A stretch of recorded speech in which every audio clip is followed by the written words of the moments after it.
gure lana esango nuke nolabaitu egin dela 20 urte izugarrizko aldakuntza eman zuela, batez ere laserraren etorrerarekin.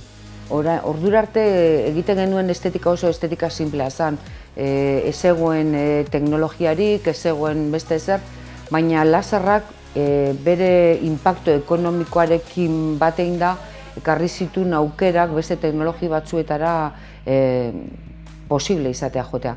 Ez da galdera bat ere erresa, baina behar bada esango nuke lehendabizi beti ahalegintzen naizela ekipoa izaten importanteena.